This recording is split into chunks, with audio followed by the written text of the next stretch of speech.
सभी को अपन इष्टोपदेश की कक्षा प्रारंभ करते हैं और सबसे पहले करते हैं मंगलाचरण। मंगलाचरण आप सभी की स्क्रीन पर आ चुका है। यस्य स्वयं स्वभावाप्ति प्रभावे कृत्स्न कर्मणः तस्मै संज्ञान रूपाय नमोस्तु परमात्मने। नमोस्तु परमात्मने। प्रगटा सहज स्वभाव निज हुए कर्म अरिनाश ज्ञान रूप परमात्म को मिले प्रकाश।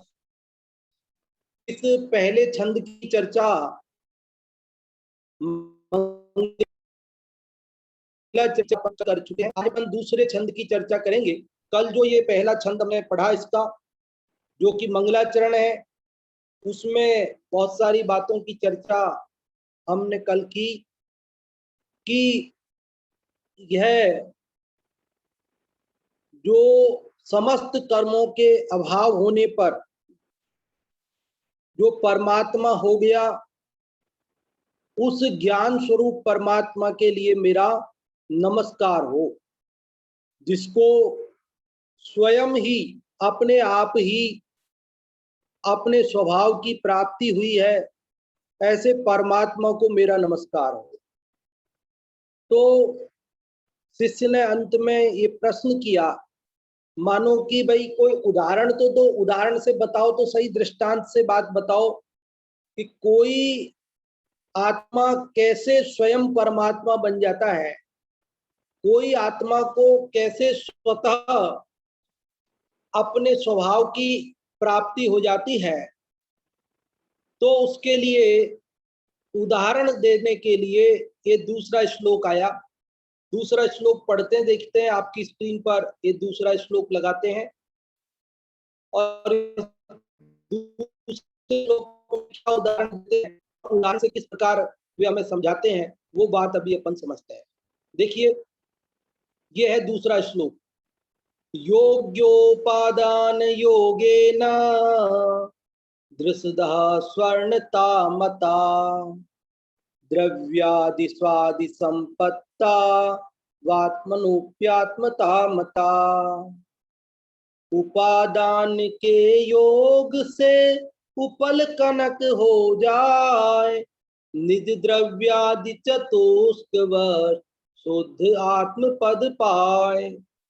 क्या कह रहे हैं इसके अंदर आचार्य पूज्यपाद स्वामी कि योग्योपादान योगेन, योग्य उपादान के योग से दृषदः, दृषदः मतलब स्वर्ण पाषाण, ऐसा पत्थर कि जिसमें सोना है, जो खान से सोना निकलता है ना, तो जैसा आप सोने की अंगूठी आदि देखते हैं, ऐसा पीला चमकता हुआ थोड़ी निकलता है। वहां तो देखने वाला यदि आप और हम जैसे होंगे तो हमें तो पत्थर मिट्टी ही दिखाई देगी, लेकिन जब उसको शुद्ध करते हैं, जब उसको अग्नि पर तपाते हैं, जब उसको 16 ताप देते हैं, तो उसकी जो किट्टिमा कालीमा, जो गंदगी, जो मलिनता है, वो नष्ट हो जाती है और उसमें जो शुद्ध सोना वह प्रकट हो जाता है। तो इसलिए यहाँ कहा दृषदः। दृषदः मतलब स्वर्ण पाषाण, खदान से निकली हुई वो मिट्टी, वो पत्थर जिसमें सोना है, वह योग्य उपादान के योग से, योग्य उपादान का योग समझ गए आप कि जैसे अग्नि आदि का संयोग, उस सोने को शुद्ध करने की जो विधि है उसका संयोग मिलने पर स्वर्णता मता, स्वर्णता को माना प्राप्त हो जाता है। वो पत्थर, स्वर्ण पत्थर योग्य उपादान मिलने पर स्वर्ण पने को प्राप्त हो जाता है। उसी प्रकार द्रव्यादि स्वादि संपत्ता, कि द्रव्य आदि स्व आदि संपत्ति के प्राप्त होने पर आत्मनोपि आत्मता मता, आत्मा के भी आत्मापना, परमात्मापना हो जाता है, प्रकट हो जाता है। देखो फिर से देखो इसका अर्थ, पहली लाइन का तो आपको समझ में आ ही गया होगा कि योग्य उपादान के योग से द्रसज अर्थात स्वर्ण पाषाण में स्वर्णता मता स्वर्णपना प्राप्त हो जाता है, प्रकट हो जाता है।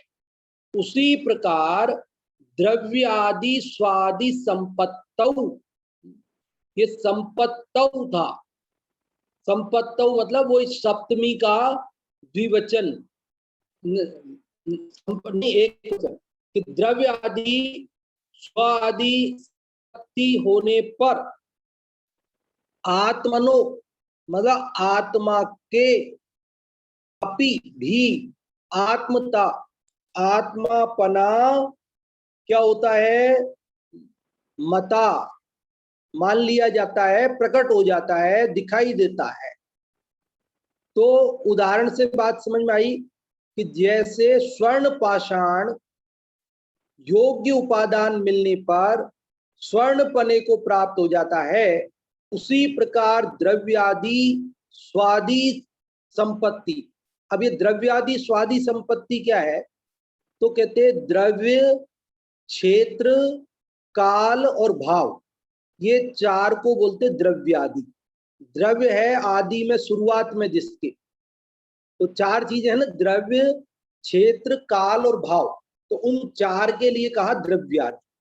और स्वादि, स्वादि क्या है ये कि स्व मतलब अपना, मतलब स्वद्रव्य स्वक्षेत्र स्वकाल और स्वभाव, तो ये स्वादि द्रव्य आदि संपत्ति मतलब स्वद्रव्य स्वक्षेत्र स्वकाल और स्वभाव प्राप्त होने पर आत्मनो अपि आत्मा के भी आत्मता मता आत्मापना परमात्मापना हो जाता है, प्रकट हो जाता है। यही बात यहाँ पद्यानुवाद से भी आपको स्पष्ट हो जाएगी।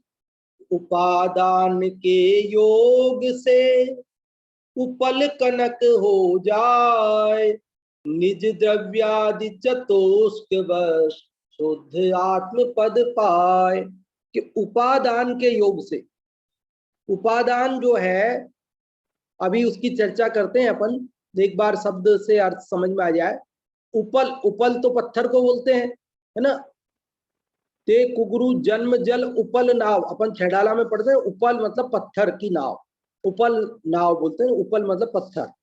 तो उपल कनक हो जाए, उपल मतलब पत्थर, कौन सा पत्थर, ऐसे साधारण पत्थर की बात नहीं है, स्वर्ण पत्थर जिसमें सोना है, ऐसा पत्थर कनक हो जाता है। कनक मतलब शुद्ध सोना बन जाता है।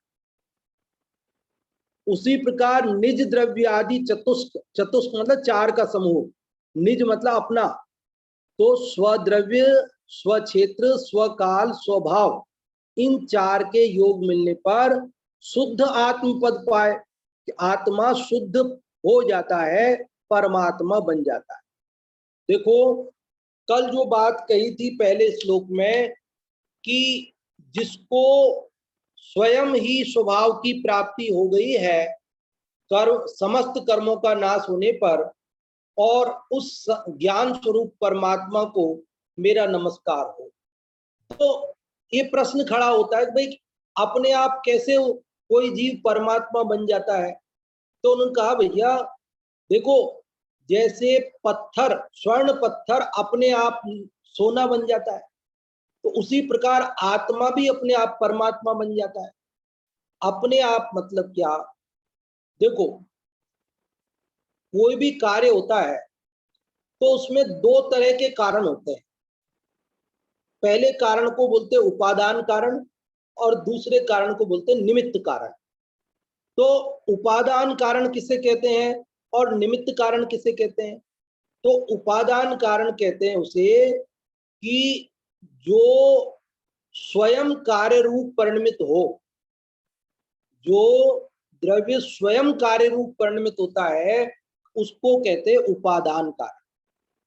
और निमित्त कारण किसे कहते हैं कि जो स्वयं तो कार्य रूप परिणमित ना हो, लेकिन जब कार्य हो उस समय अनुकूल होने का आरोप जिस पर आ सके उसको कहते हैं निमित्त कारण। समझ में आई बात? अभी विस्तार करेंगे उपादान निमित्त का तो बहुत लंबा चौड़ा हो जाएगा, लेकिन संक्षेप में उपादान क्या कि जो द्रव्य स्वयं कार्य रूप परिणमित होता है वो है उपादान, और अन्य जो उस समय अनुकूल होने का आरोप जिस पर आ सकता है, सहायक नजर आता है, उसको निमित्त कहते हैं। तो आत्मा परमात्मा बनता है, तो कौन परमात्मा बनता है? परमात्मा रूप परिणमित कौन होता है? कि द्रव्य स्वयं होता है ना, आत्मा स्वयं होता है, आत्मा स्वयं परमात्मा बनता है। तो परमात्मा रूप कार्य का उपादान कारण कौन है? कि मैं स्वयं हूं आत्मा, और निमित्त तो बाहर में कोई भी हो सकते हैं। तो यहां ये कह रहे हैं कि भैया जो कार्य का असली कारण है वो उपादान कारण है। निमित्त को व्यवहार से कारण कहने में आता है, यद्यपि जब भी कार्य होता है तब बिना निमित्त के नहीं होता है। जब भी कार्य होगा तो उपादान भी होगा और निमित्त भी होगा, दोनों होंगे। बिना निमित्त के कार्य नहीं होगा, किंतु निमित्त से कार्य नहीं होगा। फिर से सुन लीजिए ये वाक्य, बहुत महत्वपूर्ण है बात। निमित्त के बिना भी कार्य नहीं होगा और निमित्त से भी कार्य नहीं होगा। समझ में आई बात? कार्य का असली जो कारण है वो कौन है? तो कहते हैं उसका असली कारण है उपादान। और वही बात यहां पहले श्लोक में कही थी उन्होंने कि आत्मा स्वयं स्वभाव की प्राप्ति करके परमात्मा बन जाता है। तो उसका उदाहरण भी यहां दे दिया दूसरे श्लोक में कि जैसे स्वर्ण पाषाण स्वयं ही सोना बन जाता है। कब? कि जब योग्य उपादान का योग हो जाए। उसी प्रकार आत्मा भी परमात्मा बन जाता है जब उसे योग्य उपादान का योग हो जाए। उपादान को तीन तरह से कहते हैं। एक तो मैंने अभी आपको बताया कि जो द्रव्य स्वयं कार्य रूप परिणमित होवे वो उपादान, और दूसरे तरह से यूं भी कहते हैं कि ये जो पर्यायों का अखंड प्रवाह चला आ रहा है ना, अनादि से एक पर्याय जाती है, नई आती है, एक आती है, पुरानी जाती है, ऐसे आना जाना लगा रहता है।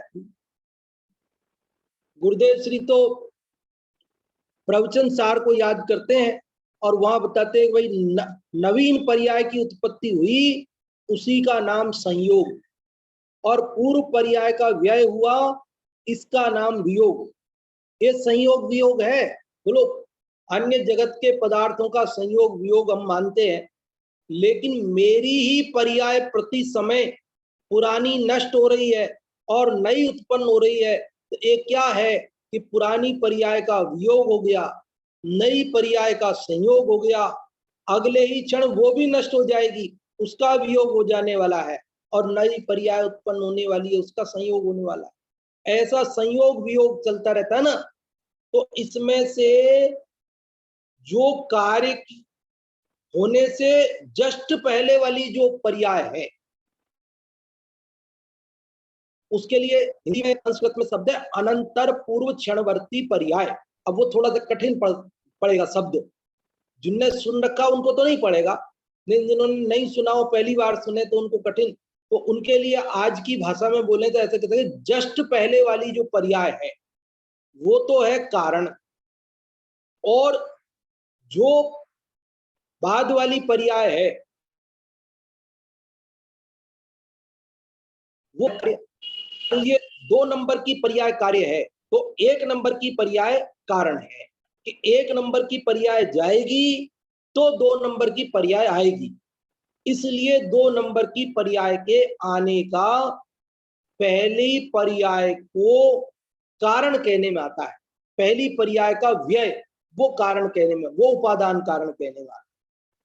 और तीसरे प्रकार से ऐसा कहने में आता है तत्समय की योग्यता। क्या कहने में आता है? तत्समय की योग्यता। तत्समय की योग्यता मतलब क्या?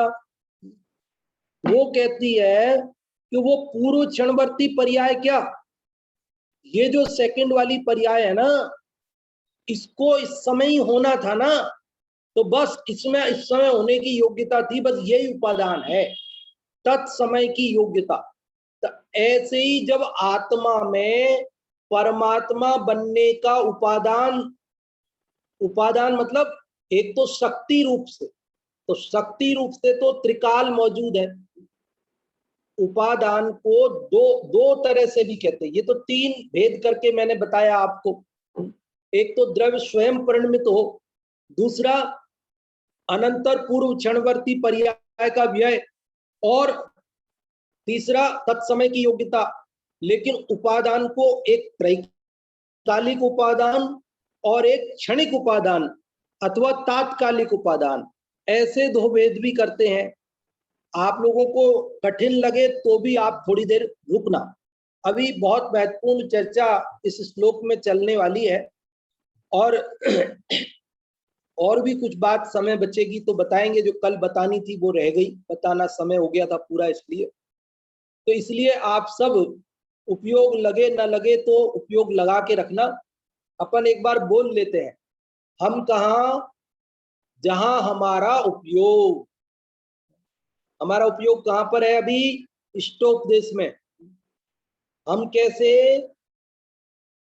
जैसे हमारे भाव, अशुभ में जाना नहीं, शुभ में अटकना नहीं, और शुद्ध से भटकना नहीं। बोलो, यदि अभी अपन ने ये सब जो स्वाध्याय कर रहे हैं इसे छोड़ दिया तो क्या होगा? शुभ छोड़कर अशुभ में चले जाएंगे ना। शुद्ध में, आत्मा में तो रमने वाले हैं नहीं, अगर उसमें रमने वाले हों तब तो कोई दिक्कत नहीं। तो अशुभ में तो हमें जाना नहीं है, और ये शुभ भी हमारी मंजिल नहीं है, ये भी पड़ाव है ना। ये भी हमारे लिए एक, जब तक शुद्ध में नहीं जा सके तब तक हमने आलम्बन लिया है, और शुद्ध में ही हमें जाना है। तो बात चल रही थी उपादान को दो तरीके से, एक त्रैकालिक उपादान और एक क्षणिक उपादान। तो त्रैकालिक उपादान मतलब जीव की जो अपनी शक्ति, आत्मा में परमात्मा रूप होने की शक्ति, वो शक्ति तो त्रैकालिक उपादान है, वो तो त्रिकाल पड़ी है, वो तो सदा काल आत्मा में मौजूद है, आप में, हम में, सब में मौजूद है, हर जीव में मौजूद है। मनुष्यों में ही नहीं बल्कि गधा, घोड़ा, कुत्ता, बिल्ली, मक्खी, मच्छर, चींटी, हाथी, पेड़ पौधे, अग्निकायिक, पृथ्वीकायिक, वायुकायिक, वनस्पति इत्यादि जीवों में, सब में वह परमात्मा होने की शक्ति पड़ी है। त्रैकालिक उपादान तो पड़ा है, लेकिन उसके लिए क्षणिक उपादान, तात्कालिक उपादान, कि जब वह अंदर की शक्ति व्यक्त होने का समय आ जाए तो वह आत्मा परमात्मा बन जाता है। बस इस श्लोक में यही तो बात करें कि योग्य उपादान का योग होने पर, योग्य उपादान मिलने पर जो स्वर्ण पाषाण है वह शुद्ध सोना बन जाता है।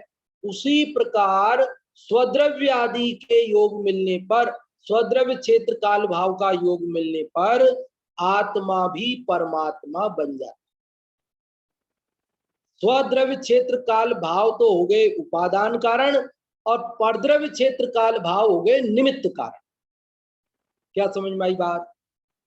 स्वद्रव्य, स्वक्षेत्र, स्वकाल और स्वभाव, ये चार तो हो गए उपादान कारण, और पर द्रव्य, पर क्षेत्र, पर काल, पर भाव, ये क्या हो गए? निमित्त कारण। बात समझ में आती है कि नहीं आती है?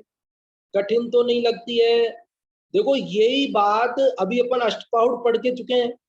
तो उस अष्टपाहुड़ में जो मोक्ष पाहुड़ था, उस मोक्ष पाहुड़ में 24 नंबर की गाथा आई थी, उसमें भी बिल्कुल यही बात कही थी जो इस दूसरे श्लोक में कही। क्या कही थी मोक्ष पाहुड़ में? मोक्ष पाहुड़ में कही थी, ऐसोहण जो एणम शुद्धम हेमम हवे जातय कालाई लद्धिये अपा परमपवो हवदी। इसका अर्थ क्या है? इसका अर्थ है कि जैसे सुवर्ण पाषाण शोधने की सामग्री के संबंध से शुद्ध सुवर्ण हो जाता है। देखो यही बात है ना, क्या बात लिखी है कि जैसे सुवर्ण पाषाण शोधने की सामग्री के संबंध से शुद्ध स्वर्ण हो जाता है, वैसे ही काल आदि लब्धि जो द्रव्य क्षेत्र काल और भाव रूप सामग्री की प्राप्ति से यह आत्मा कर्म के संयोग से अशुद्ध है, वही परमात्मा हो जाता है। क्या कहा? अभी जो अशुद्ध अवस्था में आपको दिखाई दे रहा है, वही अशुद्ध अवस्था वाला आत्मा शुद्ध अवस्था को प्राप्त हो जाता है, परमात्मा बन जाता है। ये बात मोक्ष पाउड़ की 24 नंबर की गाथा में से हमने पढ़ के आपको सुनाई। समाधि तंत्र श्लोक नंबर 99 में भी ये बात आई कि परमार्थ से स्वतः ही परमात्म पने की प्राप्ति पुरुषार्थ से होती है। स्वतः ही आत्मा परमात्मा बनता है स्वयं अपने पुरुषार्थ से, कोई उसे परमात्मा नहीं बनाता। एक आत्मा को दूसरा आत्मा परमात्मा बना दे, परमात्मा परमात्मा बना दे, गुरु बना दे, कोई बना दे, कोई आशीर्वाद दे दे, कोई जादू की छड़ी घुमा दे, ऐसी व्यवस्था जैन दर्शन में नहीं। यहाँ तो आत्मा में परमात्मा होने की शक्ति अपनी है, अपने पुरुषार्थ से द्रव्य आदि का योग मिलने पर वह स्वयं परमात्मा पने को प्राप्त होता है। ये सारी बात उपादान की मुख्यता से चलती है। निमित्त की बात गौण है। यहाँ पर कार्य होने में उपादान निमित्त दोनों होते हैं, लेकिन यहाँ उपादान मुख्य है, इसलिए उसकी बात करते हैं। जय धवला में भी ये बात आई है कि उपादान मुख्य होता है। जय धवला पुस्तक 7 पृष्ठ संख्या 117 पर पैरा नंबर 244 में क्या लिखा है कि बज्झ कारण निरपेक्षो वस्तु परिणामो, कि वस्तु के परिणाम बाह्य कारणों से निरपेक्ष होते हैं। वस्तु का परिणाम बाह्य कारणों से निरपेक्ष होता है, मतलब निमित्त के अनुसार नहीं होता वस्तु का परिणमन, उसकी स्वयं की अपनी योग्यता के अनुसार होता है। अगर निमित्त के अनुसार हो तो एक क्लास में 40 विद्यार्थी है और गुरुजी तो एक ही है पढ़ाने वाले, 40 को एक जैसा पढ़ाते हैं, तो फिर 40 बच्चे सब के एक जैसे नंबर तो नहीं आते ना। अगर निमित्त के अनुसार कार्य होता हो तो एक गुरुजी से पढ़ने वाले 40 बच्चे सबके एक जैसे नंबर आने चाहिए। लेकिन अपन देखते हैं कोई के तो 100 में से 100 आ जाते हैं, कोई के 80 आते हैं, कोई के 60 आते हैं, कोई फेल हो जाता है। तो ये क्या तमाशा है कि ये बात दरअसल ऐसी है कि उस विद्यार्थी की अपनी योग्यता है। वो विद्यार्थी जो प्रतिभाशाली है, होनहार है, योग्य है, वह अच्छे नंबर ले आता है। जो कमजोर है वो कम नंबर ले आता है। तो उन विद्यार्थियों की अपनी योग्यता अयोग्यता के आधार से वे कम ज्यादा नंबर लाते हैं। निमित्त तो गुरुजी तो एक ही है, एक जैसा पढ़ाते हैं, एक साथ पढ़ाते हैं, कोई पक्षपात थोड़ी करते हैं। उसी प्रकार आत्मा भी अपने स्वयं के उपादान की योग्यता से वह परमात्मा पद को प्राप्त होता है। और बाहर में निमित्त तो होता ही है, ऐसा तो है नहीं है कि उपादान जब अपने कार्य रूप से परिणमित होवे तो बाहर में निमित्त नहीं होवे। ये बात केवल इसलिए कही है कि भैया निमित्तों की खोज में व्यग्र मत होना, तू तो अपना पुरुषार्थ करना। जब तेरे अंदर उपादान की तेरी तैयारी होगी तो निमित्त तो मिलेंगे ही मिलेंगे, योग्य निमित्त मिले बिना रहेंगे नहीं। देखो मारीच के लिए उनके दादा ऋषभदेव उपदेश देने वाले तीर्थंकर परमात्मा साक्षात विराजमान और स्वयं मुनि अवस्था में तो भी दादा जैसे निमित्त होने पर भी, दादा मतलब ऋषभदेव तीर्थंकर परमात्मा जिनकी साक्षात दिव्य ध्वनि समोसरण में बैठकर वह सुन रहा था, तो भी उसने अपने आत्मा का कल्याण नहीं कर सका। और जब उसके योग्यता अंदर उपादान की तैयार हुई, योग्य उपादान का योग हुआ, तो क्या हुआ, स्वद्रव्य क्षेत्र काल भाव तैयार हो गया ना, उसकी काल, स्वकाल मतलब काल लब्धि आ गई। वो समय आ गया जिस समय उसे मोक्ष जाना है, जिस समय उसे मोक्ष के मार्ग में आरूढ़ होना है, आगे बढ़ना है। तो क्या हुआ कि उस समय निमित्त आकाश से उतर के आए। कहां से उतर के आए? वन जंगल में वो मारीच का जीव शेर की पर्याय में था। किसकी पर्याय में? शेर की पर्याय। और वहां शेर की पर्याय में हिरण को फाड़ कर खाता था। वहां हिरण को फाड़ कर खाता था। बोलिए कहां से आपको निमित्त मिलना था? लेकिन उसके उपादान की स्वद्रव्य क्षेत्र काल भाव मिल गए ना। अब उसके अंदर पूरी तैयारी हो गई, उसकी उपादान का योग मिल गया, योग्य उपादान। तो निमित्त तो आसमान से दो मुनिराज उतर कर आए, चारण रिद्धिधारी मुनिराज, और आकर कहा, हे वनराज।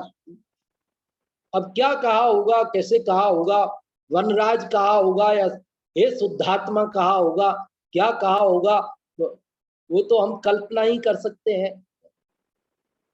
लेकिन जो कहना था वो कह दिया, और जिसे समझना था वो समझ गया। देखो कि जब अपन सोचेंगे तो लोग ऐसा प्रश्न खड़ा करेंगे, मुनिराज क्या शेर की भाषा जानते थे, तिर्यंचों की भाषा जानते थे, या शेर मनुष्यों की भाषा जानता था क्या, मुनिराज की भाषा जानता था?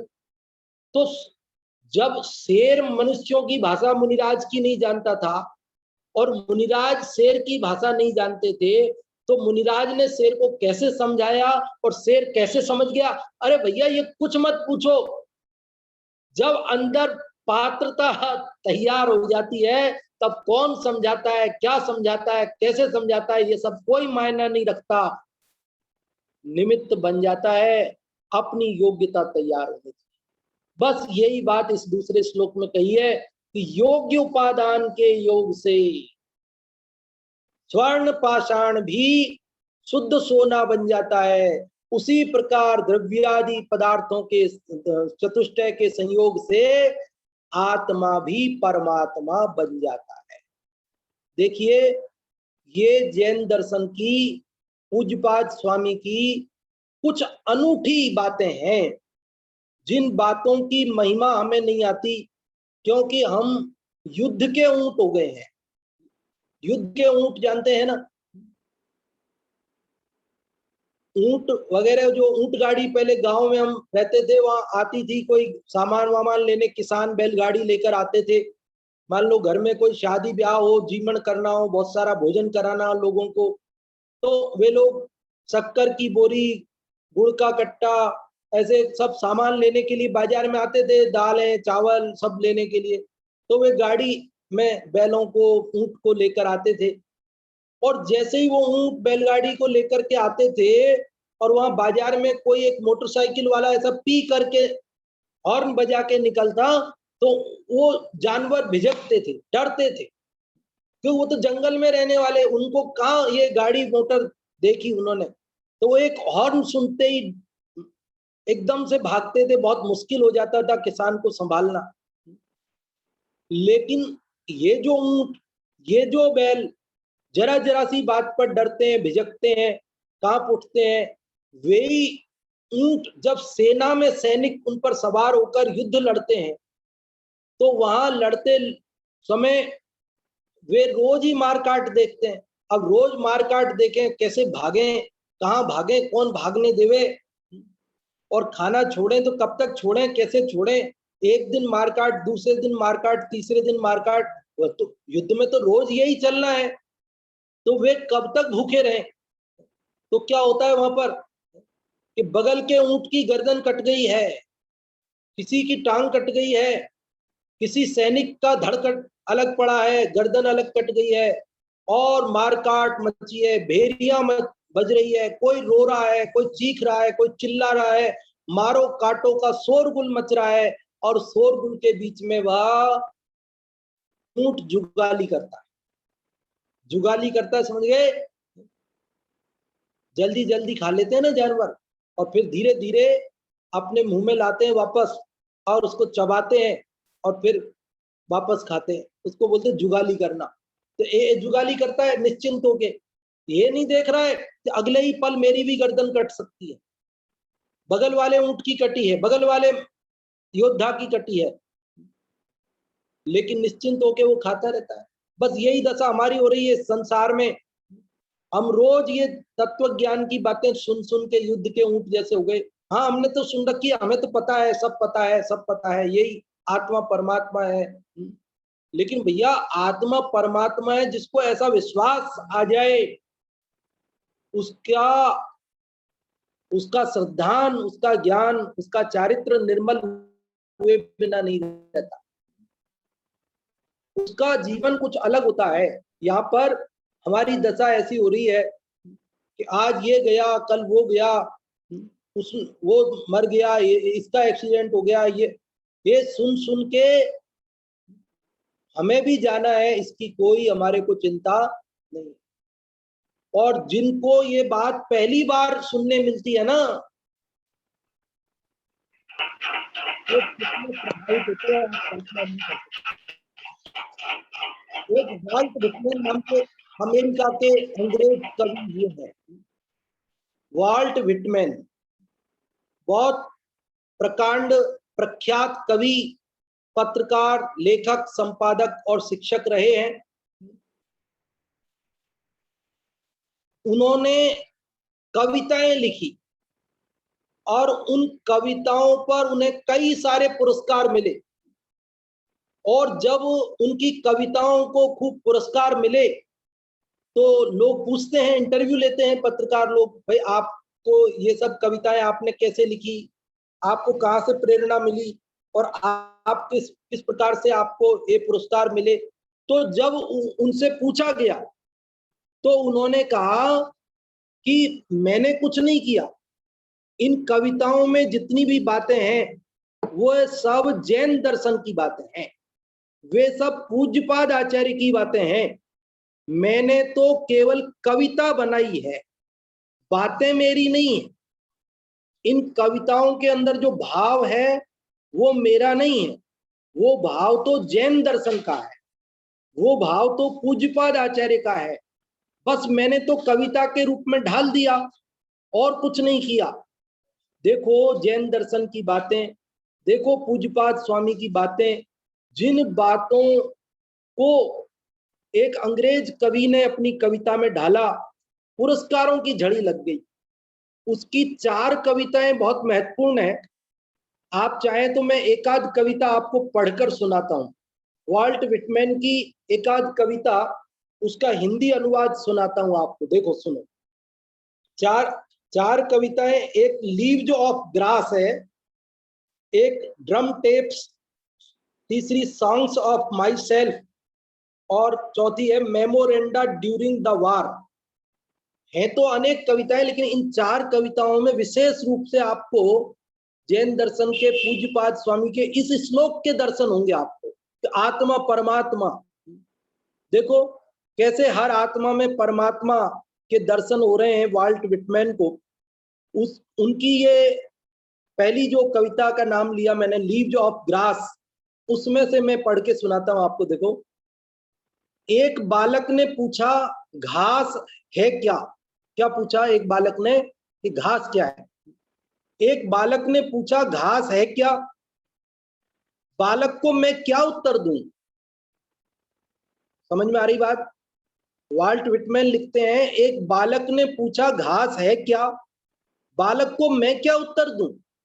मैं तो यह जानता हूं कि यह वही है, मुझे लगता है कि हरी वनस्पति के रूप में वह मेरे ही स्वभाव का ध्वज है। तो क्या कमाल हो गया। वॉल्ट विटमैन अंग्रेज कवि अमेरिका के, जिनको इस कविता के ऊपर कई पुरस्कार मिल गए, पुरस्कारों की झड़ी लग गई, वे लिख रहे हैं कि मुझे हरी घास में मेरे जैसा आत्मा दिखाई दे रहा है। बच्चा पूछ रहा है घास क्या है, बोले मैं क्या जवाब दूं, ये तो मेरे जैसा दिखाई दे रहा है, जैसा बोलते हैं जैसा चींटी है वैसा मैं हूं, वो कह रहे जैसी घास है वैसा मैं हूं, जैसा मैं हूं वैसी घास है। अरे जो निगोद में सो ही मुझ में, सो ही मोक्ष मंझार, अंतर भेद कछु भी नहीं, भेद गिने संसार। वॉल्ट विटमैन को ये बात, और आगे क्या कह रहे हैं, वो घास के बाद पशु पक्षियों के बारे में बात करते हुए कहते हैं, ये फुदकते गुम्फेदार पूंछ वाले पशु और ये उड़ते हुए पतंगे निश्चय ही अरे पतंगे नहीं हैं, वे तो मेरे ही दूसरे रूप हैं। क्या समझ में आई बात? वॉल्ट विटमैन क्या करें, अरे ये पतंगे नहीं है, वे तो मेरे ही दूसरे रूप हैं, उनमें कमजोर से कमजोर और हीन से भी हीन मेरे ही साथ मेरी तरह अमर है। बोलो, दिख रहा है आपको ये दूसरा श्लोक? पहला श्लोक कि आत्मा परमात्मा है, शक्ति रूप से परमात्मा घास में भी मौजूद है, शक्ति रूप से परमात्मा पशु पक्षियों में पतंगों में मौजूद है। वॉल्ट विटमैन ने ये बात लिखी। बोलो क्या लिख रहे हैं वो? पतंगे नहीं, वे तो मेरे ही दूसरे रूप हैं, उनमें कमजोर से कमजोर और हीन से भी हीन मेरे ही साथ मेरी तरह अमर है। कई सारी कविताएं उनकी है, कहां तक सुनाया जाए, समय अपने पास कम है, समय समापन की ओर जा रहा है। आप लोगों से भी पूछना है, आप लोग कुछ पूछना चाहते हैं तो आप लोग पूछें, कुछ बताना चाहते हैं बताएं, अन्यथा फिर अगर समय रहा तो एक आध कविता और सुनाएंगे आप। हाँ जी, जो भी आप में से कुछ पूछना चाहते हो, बताना चाहते हो, वे रेज हैंड करें तो हम आपको अवसर देते हैं। सबसे पहले अंगूरी जी आपको अनम्यूट किया है, आप बताएं या पूछें जो भी आप कहना चाहते हैं। पहले श्लोक पढ़। हाँ जी पढ़े। योग्योपादान योगेन दृशदाशोनलता मता द्रव्यादि स्वादि संपत्त बात्मनो व्यात्मता मतः। इस श्लोक में यह बताया है कि योग उपादान के मिलने से जैसे स्वर्ण पाषाण को स्वर्णपना प्रकट होता हुआ माना गया है, उसी तरह सुद्रव सुक्षेत्र सुकाल आदि कारण रूप सामग्री के मिल जाने पर संसारी आत्मा को भी शुद्ध आत्म का स्वरूप, शुद्ध आत्म स्वरूप की प्राप्ति हो जाती है। जैसे कारण दो प्रकार के बताए हैं, एक उपादान कारण और एक निमित्त कारण। जो कारण स्वयं कार्य रूप पर निमित्त होता है उसे उपादान कारण कहते हैं, और जो जब कार्य की उत्पत्ति होती है और जो उपस्थित रहता है तथा सहायक होता है उसे निमित्त कारण कहते हैं। जैसे खान में सोने का पत्थर तभी शुद्ध होना सोना बनता है जब उसमें सोने बनने की योग आसपास के सहायक कारणों का संयोग मिलता है, और खान से निकला हुआ स्वर्ण पाषाण उपादान कारण है, और उसको शुद्ध करने वाले सुनार आदि द्रव्य छेद काल आदि वो निमित्त कारण है। वैसे ही ये शुद्ध आत्मा, उसी प्रकार संसारी जीव भी शुद्ध परमात्मा तभी बनता है जब उसको मुक्त होने के लिए स्वद्रव्य छेद काल भाव के योग अपने सम्यक ज्ञान चारित्र भाव प्राप्त होते हैं। मुक्त होने में संसारी आत्मा उपादान कारण होता है और मनुष्य भव वज विषम नारा शनन कर्म भूमि तथा चौथा काल आदि निमित्त कारण होते हैं। दोनों तरह से समस्त कारण मिलने पर ही शुद्ध आत्मा स्वरूप की प्राप्ति करता है। जैसे कि महावीर का जीव शेर की पर्याय में जब उसकी काल लब्धि आ गई, तत्समय की योग्यता आ गई, तो उसे निमित्त कारण चार रिद्धिधारी मुनि का निमित्त कारण मिल गया और उसको सम्यक दर्शन की प्राप्ति हो गई। हाँ जी, बहुत अच्छा अंगूरी जी आपने बताया, बहुत बहुत धन्यवाद आपके लिए। और किसी को कुछ पूछना हो या बताना हो तो रेज हैंड कर सकते हैं। अभी ये जो वाल्ट विटमैन की बात अपन कर रहे थे, उसकी कविताएं पढ़ रहे थे। अभी एक कविता और बताता हूं जिसमें उन्हें आत्मा बिल्कुल परमात्मा नजर आ रहा है। देखो, सांत्वना प्रदायक महान कोमल भव्य, सांत्वना प्रदायक महान कोमल भव्य, आगे बढ़ता हुआ करुण वरद हस्त को फैलाए, महान शक्तिशाली परमात्मा मैं हूं। कौन लिख रहा है ये? Walt Whitman. कहां से मिले ये संस्कार, कहां से मिली ये बात? जैन दर्शन के सिवाय दुनिया के किसी भी दर्शन में ये बात नहीं है कि आत्मा परमात्मा है। वे तो अन्य सभी दर्शन ये मानते हैं कि शक्तिशाली परमात्मा एक अलग है। आप और हम सब तो पामर हैं, उसकी संतान हैं, लेकिन जैन दर्शन ये मानता है कि प्रत्येक आत्मा परमात्मा है, सभी जीव बराबर है, कोई छोटा या बड़ा नहीं है, भगवान कोई अलग नहीं होते। आप और हम में से ही पुरुषार्थ द्वारा अपने विकारों का नाश करके परमात्मा बनते हैं। आप और हम सब भी बन सकते हैं, शक्ति रूप से तो अभी हैं ही। देखो और क्या कह रहे हैं आगे, उन्होंने इसे और भी स्पष्ट करते हुए कहा है, मैं किसी की प्रभावना के गीत नहीं गाता और न ईश्वर के गीत गाता, बल्कि मैं तुम्हारी प्रभावना के गीत गाने का इच्छुक हूं। वो क्या कह रहे हैं? अरे मुझे किसी ईश्वर के गीत नहीं गाने, मैं तो तुम्हारे गीत गाऊंगा, क्योंकि तुम स्वयं परमात्मा हो, मैं स्वयं परमात्मा हूं, तुम स्वयं परमात्मा हो, जगत के समस्त जीव परमात्मा है। देखो और आगे, मैं ही अकेला वह हूं जो तुम्हारे ऊपर किसी मालिक, स्वामी, ईश्वर को स्थापित नहीं करता। अरे वही तो ईश्वर है, अरे वही तो ईश्वर है जो तुम्हारे अंतर में छुपा हुआ है।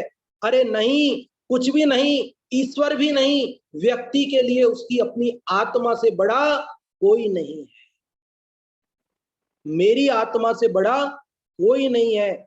इसीलिए इसीलिए मैं मानव समाज से कहता हूं, ईश्वर के लिए कौतूहल ना दिखाओ कि भगवान दिख जाए, भगवान दिख जाए, भगवान मिल जाए, भगवान का कह रहे ईश्वर के लिए कौतूहल ना दिखाओ। मुझे परमात्मा सर्वत्र दिखता है, पर बुद्धि से वह समझ नहीं आता। मैं कैसे मानूं कि मेरी आत्मा से बढ़कर भी कोई है? मेरी आत्मा से बढ़कर दुनिया में कोई नहीं है, सभी आत्माएं तो बराबर है। मैं स्वयं आत्मा हूं और मैं स्वयं परमात्मा। उन्होंने समाधि मरण संलेखना मृत्यु महोत्सव की बात भी की। समय कितना रहा? समय समाप्ति की ओर है। आप लोगों को कुछ पूछना है तो पूछ लीजिए। हाँ जी, किसी को कुछ पूछना है क्या? 1 मिनट है। हाँ जी, चलो, किसी को कुछ पूछना नहीं है तो ये कविता और सुना देता हूं, फिर अपन आज की कक्षा को पूर्ण करेंगे। देखो क्या कह रहे हैं वो, ज्ञानी जन को क्यों भय होता, पाकर यह मृत्यु महोत्सव है, आत्मा स्वभाव में रमता है जब केवल देह बदलता है। वाल्ट विटमैन की कविता है ये, अंग्रेजी से हिंदी में ट्रांसलेट की गई है। क्या कह रहे हैं, ज्ञानी जन को क्यों भय होता, पाकर यह मृत्यु महोत्सव है, आत्मा स्वभाव में रमता है जब केवल देह बदलता है, शरीर बदलता है, मृत्यु तो महोत्सव है। अरे ओ मृत्यु, तू मर्त्यत्व की कटुता है, मुझे तू क्या डराएगी? ए मेरे भाइयों और बहनों, क्या तुम यह नहीं देखते? अरे यह मरण कहाँ है, यह एक व्यवस्था है। मरण कहीं नहीं है, ये तो एक व्यवस्था है। यह अमर जीवन का प्रवाह है, यही तो सुख है। भूत, भावी और वर्तमान मैंने उनको भर भर कर खाली किया है और अब आगे अपने दूसरे भव को भरने के लिए बढ़ रहा हूं। मृत्यु क्या है? दूसरे भव की ओर जाना, बस इसी का नाम तो जगत मृत्यु बोलता है। देखो और भी थोड़ा लाइनें सुनो, चलो आज सुनाने लगे तो 2 मिनट और लेता हूं आपका। गत काल की विधि को झुठला नहीं सकते, वर्तमान और भावी विधि को भी धोखा नहीं दे सकते। जीवन विधि को भी झुठला नहीं सकते, वह शाश्वत है। तो क्रमबद्ध पर्याय के दर्शन है, जो होना है वो निश्चित है, उसको बदला नहीं जा सकता है। अरे यह वर्ष नहीं है, हम हैं, आप हैं, हम ही सब विधि चाहते हैं और भूत का लेखा जोखा जो होते हैं। अरे हम तो आदि और अंतहीन काल की सीमा पर खड़े हैं, सब कुछ हमारे चहुं ओर घूम रहा है, उतना ही अंधकार है जितना कि प्रकाश। और अंत में लिखते हैं, देखो, जिनेंद्र परमात्मा बनने की भावना अंतिम शब्दों में उनके, अहो युद्धों और संघर्ष के मध्य भी, क्या लिख रहे हैं, अहो युद्धों और संघर्ष के मध्य भी जिसे ध्येय का नामकरण हो चुका है वह बदला नहीं जा सकता। अरे उन युद्धों और संघर्षों को पहचानो जिनके मध्य से होकर प्रत्येक जीव को अध्यात्म विजयी बनना है, जिनेंद्र बनना है। इस प्रकार की भावना वॉल्ट विटमैन ने अपनी कविताओं में व्यक्त की, जिन कविताओं को अनेक पुरस्कार मिले। जैन दर्शन की बातें ऐसी है, जगत के पुरस्कार तो क्या, आत्मा स्वयं परमात्मा बन जाता है। इसका जो अनादिकालीन दुख है वो मिट जाता है, पर अनंत काल के लिए अपना अतीन्द्रिय सुख प्राप्त हो जाता है। ऐसी ये कुछ अजब गजब की बातें हैं। शेष चर्चा अपन कल करेंगे। और आगे पंडित जी जय कुमार जी साहब कोटा से पधारें, बहुत सुंदर कक्षा आपकी चलती है। अभी